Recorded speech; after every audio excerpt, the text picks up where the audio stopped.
CNBC TV18 and Hindustan Unilever Limited. Lessons in Marketing Excellence, Season 16.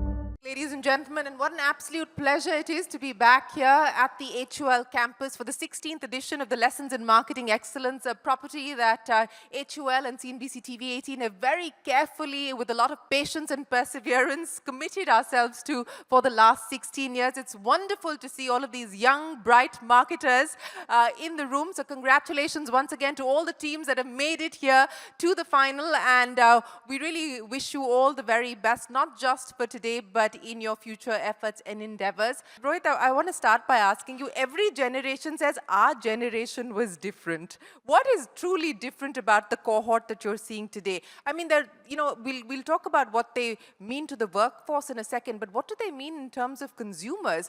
Because I just did a conversation with Snap. They've done a report with BCG on the consumption capacity and how the Gen Z is really driving not just behavior changes, but also spending power. How are you seeing them as consumers? And I think what differentiates today's generation is, first of all, you're all digital natives. Yeah. You're born with, a smartphone by your bedside from morning to evening. And that really explains how it has changed how, consumers consume media and how people are buying things. Because you pretty much are defining the marketing landscape of the future. And I think finally, at the end of the day, there is a certain degree of boldness, world's an oyster. We can do anything in a world today when transformation, the growth of India, the 2047 vision of Viksit Bharat. So people have a lot of dreams of a very positive, bright future. And I think the entrepreneurial energies, each of people at your age who want to join us as well, want to do something really big, change the world. And that idealism, coupled with some degree of boldness, is, I think, what differentiates the best of the best in this generation as well. This is a generation that is adept with technology and adept with the use of technology, and that defines pretty much how they live their lives. Does that pose a challenge to a company like yours? You have the distribution muscle. That's a muscle that you've exercised over the last many years. But the digital muscle, how hard has that been to make that transition to adapt to the digital muscle? We've now got a very large digital footprint in advertising. 40%, increasingly even more, of our spends are in digital media.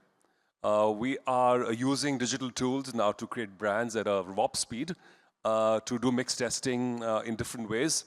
So our ways of building brands and brand development is totally transformed. We are a very digital company so far as e-commerce is concerned. We have a very large force of e-commerce team. And this team is basically people of this age and this experience who understand, the language, what makes it work there, how do you get the right traffic, the conversion, the basket size. So we have therefore adapted and continue to adapt to really where the consumers are going and where the technology is going. So this is another phase of evolution of this company that continuously morphs to remain contemporary. And we're very paranoid. We don't want to get left behind. And we always see, where the curve is and try and sort of get there as soon as we can. Why do you believe quick commerce is the success that it is today in India? What do you attribute the success of quick commerce to? And secondly, it's not just about 10-minute delivery. It has changed the consumer expectation across a whole host of sectors. Everything is being measured from a lens of quick fulfillment. What kind of pressure does that put on someone like you? It's an opportunity, first of all, not a pressure, because I think so few things that we see across markets that consumers, all of us as shoppers, will start to buy from different formats. We'll start in kirana stores, in supermarkets, and then e-commerce and different kinds of e-commerce sites and stores, brand stores. So omni-channel behavior is increasing in India, and it's happened across the world. People buy from 6-7 channels. I mean, you'd probably, even if you're looking at something, you'd probably surf somewhere else and eventually buy somewhere else. So I think that trend of omni-channel behavior is not uncommon, and it's here to stay. Therefore, we as a company got to serve our consumers and shopping missions wherever they are. And what quick commerce has done really is in certainly the very large cities where density is high, where actually shoppers were already calling and getting things done, delivered on phone or WhatsApp. It was an existing behavior. and therefore it wasn't that difficult. You know, it's hard to get around the city in terms of navigation and traffic and so on and so forth, parking. So what really quick commerce has found is it's found a shopper need, it's found a consumer gap, it's filled it. They've been able to do that at economic levels, so they've been able to create unique economics, and that requires technology. Yeah. And I think the tech now is really a big driver. I've been to dark stores of one of the platforms not very far from our office, and you can see the level of tech that's involved in efficiency of even a few milliseconds, the number of steps taken to pick something up, and all of that couldn't have happened. Has it surprised you? Has it inspired you? Both? No, we are very inspired, and we want to work. We are working with all of the big platforms, and we're making sure that we serve this mission. We have a segregated portfolio. 80% of what we sell, mostly sell in quick commerce, is quite differentiated from Kirana stores. So it's a different shopping mission that we're serving. It's more convenience, and it's really that. It's basically convenience. But is it expanding the consumer base? Or is it just changing consumption patterns? It's feeding a shopping mission of I want it here, I want it now. And it does therefore removes the barrier to consumption. So therefore it will increase the market size, because it's just, you can get if something you need it. And I think it's also helping premiumize. It's largely a bigger urban metro phenomenon at this point. But I think the quick commerce platforms themselves are evolving their portfolio. We are going to be a very important part of their growth journey because we create baskets. I was being told by one of the platforms that there's not enough laundry as yet in their baskets. So the more we build the market, we'll upgrade the market. So as a whole, everybody will gain. I mean, it's not a zero-sum game. Yeah. But we've also got to make sure that we differentiate assortment and promotions to make sure that there's separation between a Kirana store shopping mission and a quick commerce shopping mission. So over the next few years, how much do you see the mix changing? Sales being driven via both e-commerce as well as quick commerce for you? We have given a number that it's high single digits for us and growing fast. And we do expect general trade or traditional trade to remain heart of our business because it's very large. It's 70-odd%. So it'll always remain a very important part. And our business system will largely be anchored around distributive, inclusive, and a Kirana-centric model. But there would be, of course, a high share of e-commerce of different kinds, whether it's beauty.com or it's grocery.com or quick.com or even marketplace. There are different models that are emerging. And modern trade, of course, or supermarkets, modern retail is also growing. And all of this is now going to sort of lower tier cities. And we have many, many years of growth. While the share of retail, Kirana or general trade will come down, but we'll be on a much bigger cake. The pie is expanding as well. So I think there's a lot of opportunity at this stage rather than any threats at this point in India. Since we're talking to young people here, and we started by talking about them as consumers, but let's talk about them in the workforce. How has HUL evolved to try and continue to be not just the best place to work or one of the most aspirational places to work, but also be relevant to the times that we live in and attract the kind of talent that you want? What are the big changes that you've had to do? Fundamentally, what we do and have done, and when I came back after 20 years, my first thing was, is the management training program the same? Because I was trained and I felt that was amazing because I was in 18 months, 15 months now, real grounding, frontline, calling outlets and becoming a salesman and then a sales officer. It's called different things now. Working in rural areas and living in a village for 2 months. Some of the basics of our training program are still the same. So what we are offering today to people who love marketing and love business, that we are the best name in the country to do that. Because we give a lot of emphasis on training, on learning, cross-functional responsibility. So across Unilever also, we are known to be one company that creates general managers because we send people across cross-functionally, sales, marketing, even other functions. And then, it is pretty common in our company to go around different functions. We give responsibilities very early. When you join, you're a sales manager, you've got a team of 100, 200 people kind of reporting to you, some directly, some indirectly. You've got 100, 200 distributors, and you're looking at almost a country, a circle head at 23 or 24. I mean, which company offers you that responsibility? Effectively, there's nobody looking at your shoulder. You're the boss. You've got to run the whole thing and lead people. And leadership is therefore learned and practiced. And that doesn't happen this easily. We're also a place where big brands are managed by young people. And as we have to serve younger people, men and women, we need younger people to think of those brands. And we are very digital now, as I was mentioning. We talk to our this market digitally. We have a large digital channel called Unilever Diaries, and it was called something else before. We're constantly in touch to basically make sure that they get our company, and they see us on LinkedIn, they see us on other handles, Instagram. So we're contemporary as well in the way we communicate. So like any good brand, we have kept our fundamentals the same. You know, our core is the same. We stand for the same thing, Great Leadership Factory. But we've kind of evolved the way we communicate and how we come across to the market of today. You know, brands are essentially products with stories. Take me through some of the most memorable stories that you've been able to tell through your brands. What has connected with you the most at a deep level? Which are the ones that have surprised you perhaps the most? I used to be a brand manager for Surf Excel in 1995. And in fact, I launched Surf Excel brand. It was called Surf Ultra or something else before. So it's been my first love, and it's a brand that has surprised me when I come back with the level of scale.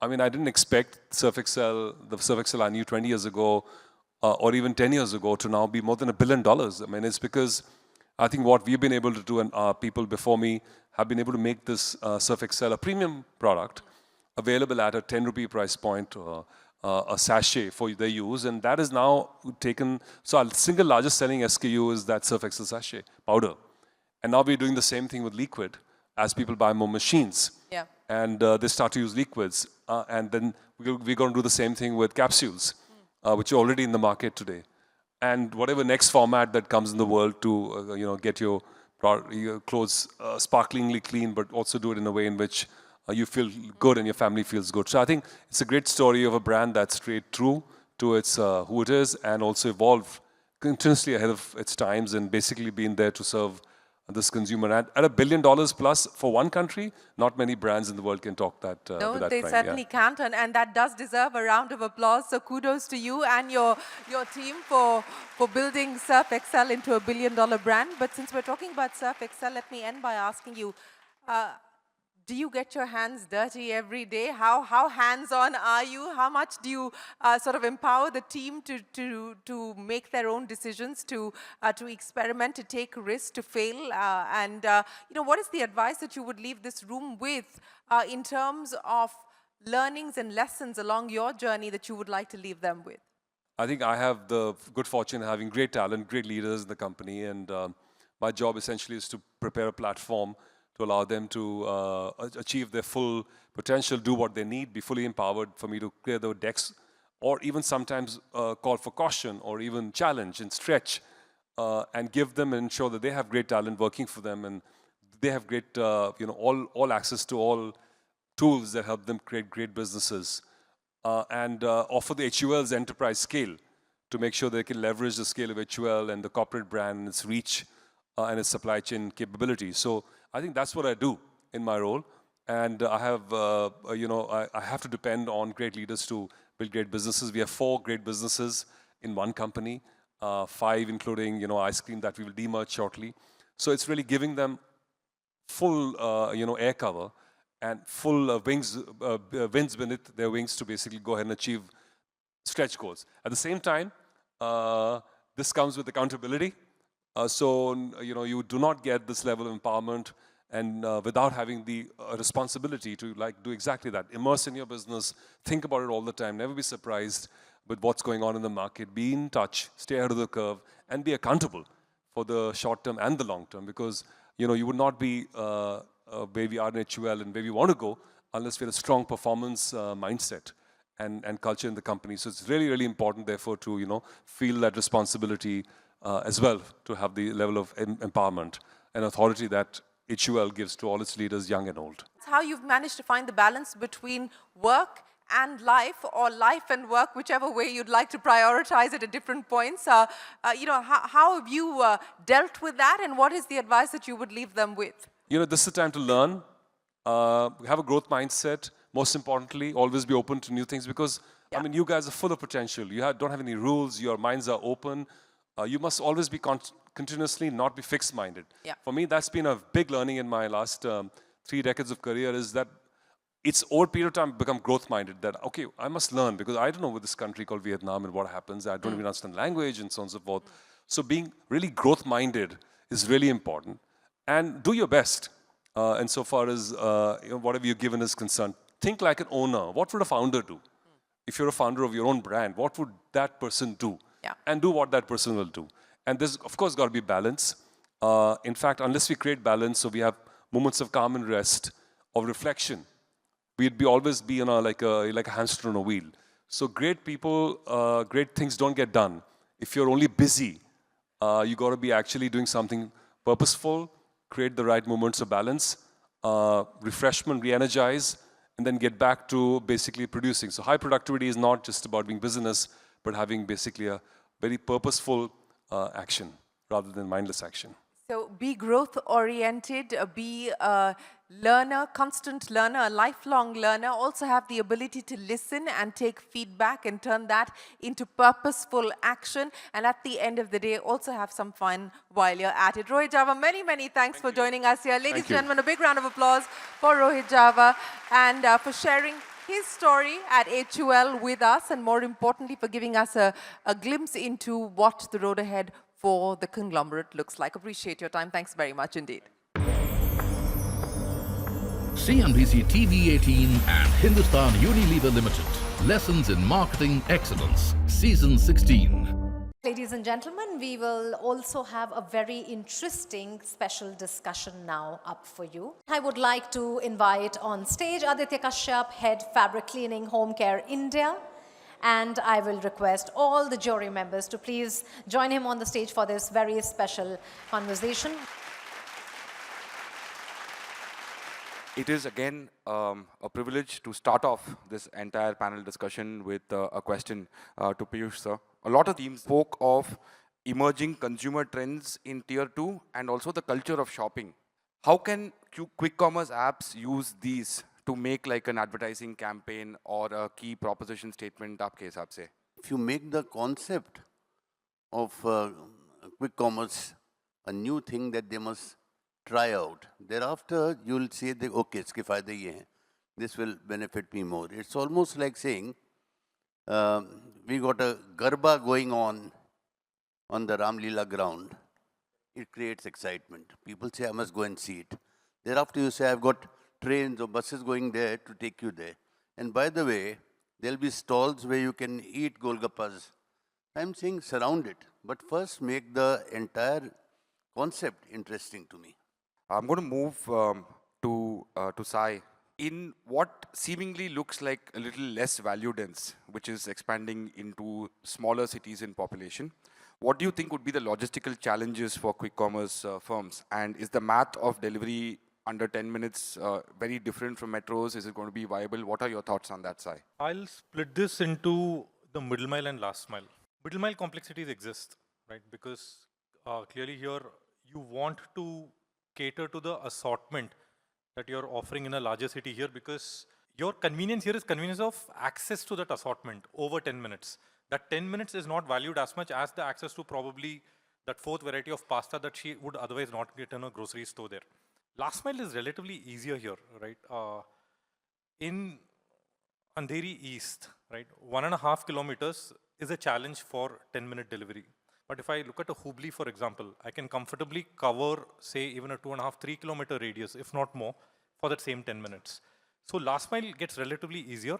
It's middle mile where we see a challenge. But again, with better data, with better integration with partners, there are so many things available today like transshipment and whatever, right? So with the right supply chain design, I don't foresee a problem there right now. Arun, in your experience, how do you think a firm like HUL can partner with quick commerce players on scale as they seek to do this expansion into more cities and into cities that are potentially less value dense? The consumers in Tier 2 and Tier 3 are not as what we think about in our heads. They're far more aspirational, they're far more affluent, and they're looking for greater assortment and greater experiences. And that is where lies an opportunity, where we can help co-create categories, co-create brands, co-create businesses. As I said, the fourth variety of pasta that is there, access to the fact that there's a fourth variety of pasta that's available in your dark store now, the fourth variety of your cream that's available in your dark store now, the variety of brands that you would never have, you would have wanted, aspired to, but didn't have access to, is now something that we can provide access. And with the ability to communicate and target these consumers far sharper, you'll be able to engage the consumers to actually drive those particular portfolios and categories along with all the Q-commerce partners. Chandan, I'm going to come to you next. Traditionally, quick commerce companies have used a digital-first approach when it comes to reaching consumers so far, and in metros. Would that marketing strategy change as you enter tier 2 from a Zepto angle? When we talk about tier 2 cities, my understanding is that the media consumption could be slightly different, but are not a lot different. Digital first approach for customer acquisition will continue to be a driver. One thing that sticks across tier 1 and tier 2 is, two things that are top of mind when I talk about is storytelling, and second is events. When I talk about storytelling, what could you say to a customer that the customer starts sharing? The sharing could happen on a social platform, or it could be an offline to an online conversation. For example, let's say a customer orders something, I send them a note. And the customer clicks a picture and share on a WhatsApp group. That's what we call earned media. And second I talked about is events. India is a land of festivals. And festivals are big events. Like people have varied kind of demands when it comes to Diwali, Holi. How can you be more relevant during this time? That goes up for all tier 1, tier 2 cities. Focusing on events, focusing on key moments in our customers' lives and capture them, nail it with content, storytelling, so that share button online or offline happens. Going to go to Tan. Is there a consumer behavior that you thought will pan out with QuickCom, but completely surprised you on the contrary? Something that I thought would never take off is growing up, going with mom to a store and then buying fresh vegetables and the haggling to get kadhi patta free. I just thought fresh would be really difficult for any player to be able to take online and get. But pleasantly surprised that how much are consumers seeking convenience for a variety of reasons. But that shift, I thought, really surprised me. There are many people I'm of late seeing who are buying a car online. I mean, it's a decent ticket size, and one would assume you'd go, again, have an interaction with the showroom, have lots of things that you would want to see about the car because it's a high ticket price. But to see such a high ticket size being bought in the way it is, and it's not large, but you are seeing what convenience means at high ticket size, low velocity, what convenience means to very affordable but very high velocity. Both those I thought wouldn't get shaped the way it is actually getting. Yeah, it did end up being counterintuitive before the industry started to where we've ended. On behalf of HUL and CNBC, a deep, deep, heartfelt thanks to the jury for taking the time out. Thank you. CNBC TV18 and Hindustan Unilever Limited. Lessons in Marketing Excellence, Season 16. Hello and a very warm welcome to the grand finale of HUL and CNBC TV18 present Lessons in Marketing Excellence Season 16. Now, this competition has not only celebrated innovation, but has also been a launchpad for future leaders who have been redefining the business landscape with their ideas, with innovation, with reimagining the space. And at the heart of this prestigious competition is Hindustan Unilever Limited, a company that has been an integral part of every Indian household for over 90 years. This year's theme is Sustainable Quick Commerce Disruption in Tier 2. To shed more light on today's theme, I would like to invite on stage Suraj Santhanam, Head Home and Hygiene Innovation South Asia, and we will hear from him what to expect. It's an honor to be here to kickstart Lime Season 16. The case, of course, for this year is Sustainable Quick Commerce Disruption in Tier 2 and Tier 3. We have 3 parts to the case. There will be part 1 that will largely be on top line. Therefore, the teams will focus on demand generation. Who's the consumer? What's the consumer insight? What's the consumer value proposition? Are there cultural differences? What works for them, etc.? The idea is to build momentum and consideration for quick commerce as a platform and therefore drive top line, right? The second part is on bottom line, therefore profitability, dark store optimization, last mile logistics, etc., etc. The third part is on, as these quick commerce platforms expand into tier 2 and 3, how can we take local retailers along, right? That's the third part of it. So that's about the case. Best of luck to all the teams, and as is in true quick commerce style, I hope all of you will deliver in 10 minutes or lesser. Now, let the final for this marketing excellence begin. So, ladies and gentlemen, with a huge round of applause, welcome our first team, 3 broke girls from ISB. Meet Mr. Mallesh in Shamshabad, who owns a kirana store. Customers usually walk up to him, and it takes him about 5 minutes to serve a customer, while there are other customers waiting. Switching to Mr. Abhilash from Coimbatore, who is a new Blinkit franchise owner, his team pushes out an order in 90 seconds. So on one side, you have the warmth, tradition, and credit-based trust, and the other side, the aspirational products and lightning fast service. What if we could blend both? How do we win in many Indias now that it includes digital India? We have understood one thing. From sachet to service, it's going to be a whole new e-commerce, quick commerce for tier 2 and 3. We want the long tail to be served, but we also want it to be efficient. And that is achieved differently in tier 2 and tier 3. For tier 2, we propose a dark store franchise. Let's take Mallesh. Mallesh makes a deal with one of the QuickCom boys. He converts his store front into dark store with the help of QCom partner. He puts in the capex required and they give him the training required. All these franchise dark stores will be serviced by a mothership that would be located in the outskirts of the city. Tier 3, however, is a whole different ballgame. Dark stores need a certain AOV and a frequency of order to function efficiently, which may not be possible considering the density. However, there is a saying that if a kirana store isn't present in an area, no one is. So we thought, why don't we make them our knights in shining armor? They can serve as our bright stores. What we mean by that is the QCom player would have complete control of the inventory of the kirana store, and the storefront would work as an online and offline center with a fleet of e-bicycles ready for delivery. Now coming to the consumer side. Let's not break habits, but build them. Let's take our very own homemaker, Radhika. The month begins and she makes her grocery list. She can now upload it to her QCom app, and her selection will appear as in the wireframe. Her shopping is now done within minutes, something that used to take hours. And she chooses BNPL over COD because it reminds her of the Khata book relationship she used to have with her Kirana Bhaiya. And lastly, the upcoming Diwali festival has her family all buzzing with excitement, but she would probably not buy something so meaningful from a QCom. It's too impersonal. So we propose that QCom organize fairs with local players in it during occasions, putting a face to the faceless kind of an idea, and she can just go to the fair with her family, have a good time, and do her shopping. A digital ecosystem where HUL's heritage brands remain personal and empathetic, all the while focusing on that particular sweet spot of price points, while bringing newer categories and products to their doorsteps, is just a tap.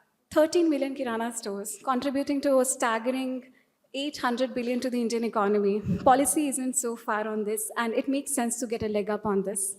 The way India is consuming is changing. Are we listening? Thank you. The opportunity of doing quick commerce, or is there something to their lives that you need to do? Look at it as to how you will make them interested in quick commerce.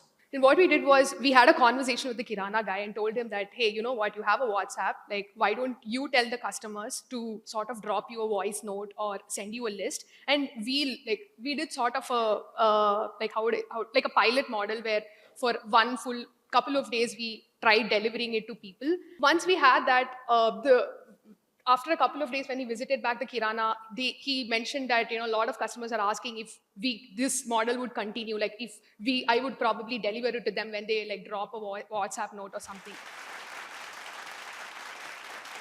All right. With that, we move to the next team, which is Zephyr from SPJ IMR. Can we have them back in the room, please? We'll be presenting our solution to the problem of sustainable quick commerce in Tier 2 and 3 cities through our proposed platform called Quick Kirana. We found that when it comes to shopping for grocery, personal care items, and household essentials, people are still driven by 3 key factors: quality, affordability, and trust. We are transforming the local Kiranas into bright stores through our app, Quick Kirana. This means when a customer places an order, Through the Quick Kirana app, the nearest Kirana fulfills it, and our delivery heroes ensures doorstep delivery. To enable this, we digitally empower Kiranas by integrating an inventory management system by leveraging apps like Shikhar, ensuring that they can track stock and manage orders. Kiranas can now sell both online and offline, for which they are getting the cuts, providing a larger radius cover, making them future ready. While creating value for the Kiranas, how are we sustaining it ourselves? By acting as a Kirana aggregator, we take a small cut from the bulk purchases. And we also have the existing revenue sources, which are platform commissions, delivery fees, and advertising revenue. Now let us move on to how we'll drive top-line demand. We have designed a marketing campaign that is built on 3 key emotions: building trust in the consumer's hearts, eliminating the Kirana Wala's fear of irrelevance amidst cutthroat competition, and creating hope for a better future. By way of hyper-local engagement, we'll collaborate with regional influencers popular on regional apps like Moj and ShareChat. We'll partner with the community by conducting digital training workshops, supporting local self-help groups, and recognizing high-performing Kirana and delivery partners. And finally, to drive top-up demand, we'll also rely on a trusted marketing technique that is push notifications with a regional flavor. One of the challenges we also faced was segregating the products in our offline and online channels. This we can achieve through SKU differentiation. The crux of our idea has always been holistic growth, with Kiranas at the center. Our 4 pillars to achieve them are: first, digital transformation and economic upliftment; consumer trust and quality; low-cost operations with double revenue streams; and job creation with community growth. Another avenue for us to consider was ONDC as a buyer app. This integration will enable us to successfully onboard multiple retailers and Kirana stores onto this network. Our aim with this model is to increase collaboration instead of competition. With our motto, the Q in Quick Kirana stands for quality, because true growth comes from delivering consistent, high-quality service at every level. Thank you. Currently, you do see Kirana stores not going online as much. What do you think are the barriers and how will you overcome that? Sir, the main barrier that we see here is the kind of consumers that they are catering to. They like to physically verify things that they are buying. So if they go online, that quality assurance angle is missing completely. And secondly, the other major barrier that we see here is digital adoption. Even if they are aware of the technology, they are hesitant to adopt it. And now our next team is all set. May we have them in the room, please. Delhi, Bangalore from Indian Institute of Management. The biggest misconception about the tier 2 and the tier 3 towns is these guys are ultra price sensitive. This is not the case. There are occasions as well as categories for which the price elasticity really varies. Unlike tier 1 towns, these consumers aren't brand agnostic. Whether it's Bun Tikki for Dehradun or a trusted detergent brand for Indore, these guys stick to what they know. So how do we finally think about rewriting the quick commerce playbook for Bharat? First and foremost, we have to reinvent the UX. It's not just 15-minute delivery, it's 15 minutes delivery when you actually need it. Imagine separating a regular or an express delivery versus a slotted delivery user interface, like Blinkit did for taken versus single on Valentine's Day. The express mode has speech-to-text search functionality, cash payments, and ultra-focused product assortment, some delivery charges, and absolutely no discounting. Versus a slotted delivery, which has a very large hyper-local assortment, borrowing from HUL's VME strategy, access to credit via buy now, pay later, and most importantly, analytics-driven personalized trials based on past behavior. We propose converting big distributors into dark stores, warehouses that actually move inventory fast. They will handle slotted deliveries for high-value, low-urgency items. Meanwhile, Kirana stores would act as a micro-fulfillment centers for express deliveries. But how would these stores actually function? By onboarding just 10 salesmen per distributor, we can potentially unlock a fleet of 5,000 plus trained resources without additional hiring cost. And what do FMCG companies get out of this? We propose a quid pro quo. They allow quick commerce players access to their distributor network in exchange for customer level data and improved app visibility on their apps both in Tier 1 and Tier 2 and Tier 3 cities. Instead of burning cash in dark stores, activate Kirana stores, activate distributors. Retailers know your consumers and distributors know the inventory. Everyone plays to their strength. Instead of transformation, we leverage existing behavior, we adapt around it. We are not just helping Kirana stores survive, we are evolving them. By blending tradition and technology, we secure their place in Indian commerce for generations to come. Thank you. Every player who did slotted delivery at scale is eventually trying to find a solution to deliver in 10 minutes. So it makes great sense for the platform, but do you think the consumers will allow a platform with two very different delivery systems to coexist? We think that will work because we have done behavioral targeting and not demographic segmentation. We believe for Tier 2 towns at least, the impulse purchases are not that high. You would probably be looking for getting feeding a surprise guest or taking care of your family's random cravings or probably say untimely school project. So there we want to at least have this slotted delivery network, and we think Big Basket now and Big Basket are good examples of this working. Probably not that much, but we think they are still working to some extent. CNBC TV18 and Hindustan Unilever Limited. Lessons in Marketing Excellence, Season 16. Time now for visionary vixens from SPJIMR to come on the stage and make their presentation. Can we have them in the room, the visionary vixens? Let's look at our consumers. Jhatpat Janta. Trendsetters who are first to try new things but struggle with product availability. Samajhdar shoppers, influencers consisting of homemakers and young professionals who value convenience but are not sure about reliability. Our first idea is QC Thela. Strategically placed across the city, it lets the Samajhdar shoppers trust, feel and trust the product quality.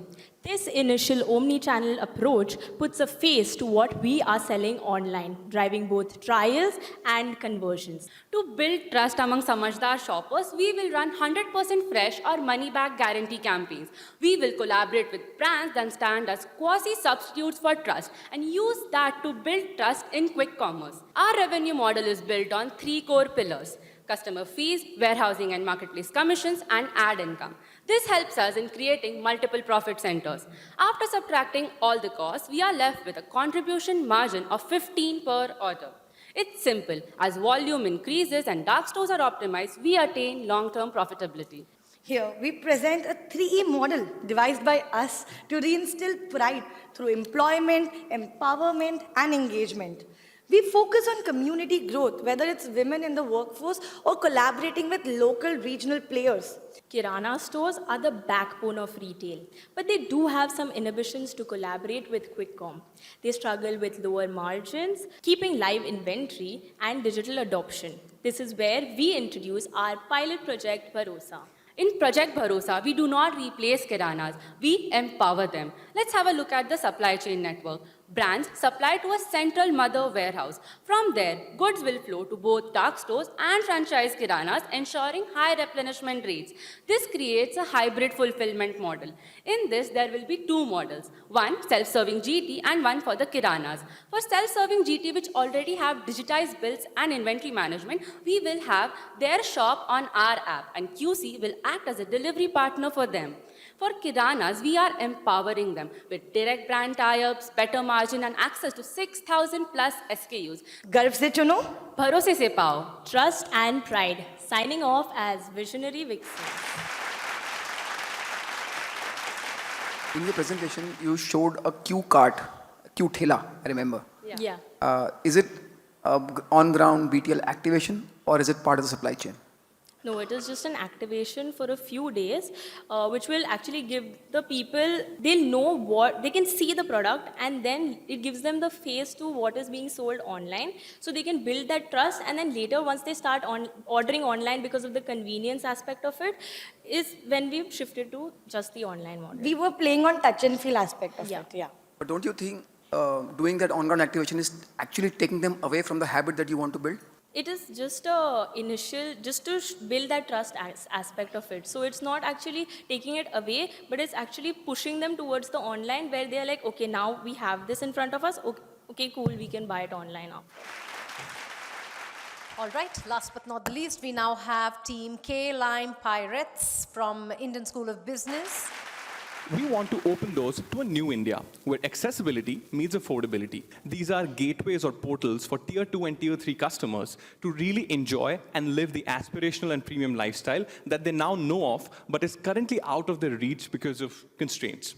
This means no more barriers. You don't have to go to that faraway shop to get the things you want. You can now have a premium metro living in 15 minutes, well within your budget. So we're saying that quick commerce is not just about convenience anymore. It's about bridging aspiration and assortment. It's about providing every Indian with an opportunity to live a more aspirational, a more upmarket lifestyle. On discounting, we focus largely on getting people in or rewarding first-time or bulk purchases and having the standard month-end or season-end sales. And for bundling, we wanted to tap into their seasonal purchasing behavior. So seasons like wedding, monsoon, summer, or festivals, and then creating bundles that not only increase their average order value, but also provide extra value to them. We break down our bottom line success into 3 steps. Step 1 is our expansion playbook, where we don't just expand into Tier 2 and Tier 3 cities randomly, but we choose Tier 1 behaviors within these cities. This is our entry point. Step 2 is store optimization and last mile efficiency. So we show this through an example of Guwahati, which is a Tier 2 city, and we suggest a hub and spoke model, where we suggest a mother warehouse and 4 to 5 dark stores near it in high density clusters at a 3 to 5 kilometer distance that prove to be a sustainable delivery model replicable beyond the metros. Step 3 addresses Tier 3 specific challenges. This gives us the leeway to apply strategies like clubbing orders, maximizing fleet utilization, integrating local Kirana stores into the delivery network, and using geotagging and landmark-based pickup points such as temples, parks, and other common public spaces for consumers to pick up their products from. This is a strategy built not just for Q-commerce, but the very reality of Tier 2 and Tier 3 in India. Right now, Level 1 consumers buy only essentials. Level 2 trust Kiranas for basics like potatoes, onions, etc. But the Level 3, the aspirational consumers, is where our winning point lies. Those are still untapped.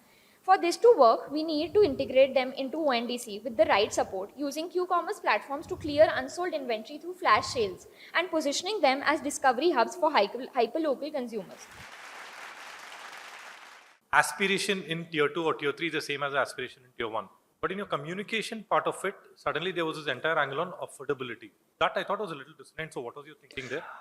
When I say affordability, I mean value. Right now, the Tier 2 and Tier 3 consumers are very informed. They have access to the same trends. They have access to the same kind of information that is available to a metro or a Tier 1 city. Another interesting fact that we learned is that in metro cities, decision-making is highly individual. I buy something, I order something for the house. But in a Tier 2 and Tier 3 city, it's a lot more communal, right? The family is consulted for buying decisions. You know, there's community influence. So their value plays a massive role, which is why we also thought of the leaderboard to, just highlight some top savers and reward the ladies that are doing well. That was the intent.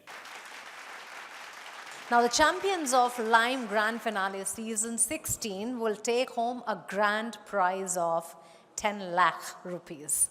Now, all right, may I request Arun Neelakanthan and Chandan Mendiratha to please come on stage first. Ladies and gentlemen, the 4th runner-up, please give it up for Team Zephyr from SPJIMR.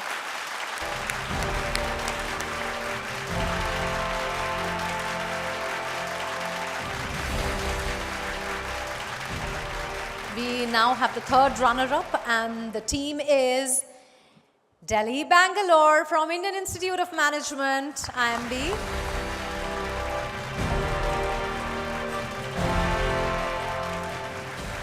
Next, let's welcome on stage Sairam Krishnamurthy, Sri Nandan Sundaram, and Piyush Pandey to please announce the 2nd runner-up. 2nd runner-up is Team 3 Bro Girls from Indian School of Business.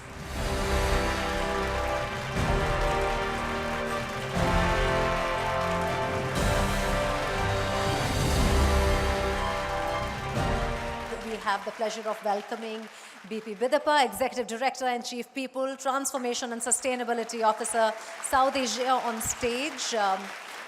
He's been a true advocate and sponsor of the next generation of marketing leaders and always been their biggest cheerleader, and also OG of HUL with 32 years in the company. First runner-up is Team Visionary Vixens from SPJIMR. So now we know who the winners are, and the second position goes to the Visionary Vixens. The champions of Lime Season 16 is Team K Lime Pirates from Indian School of Business.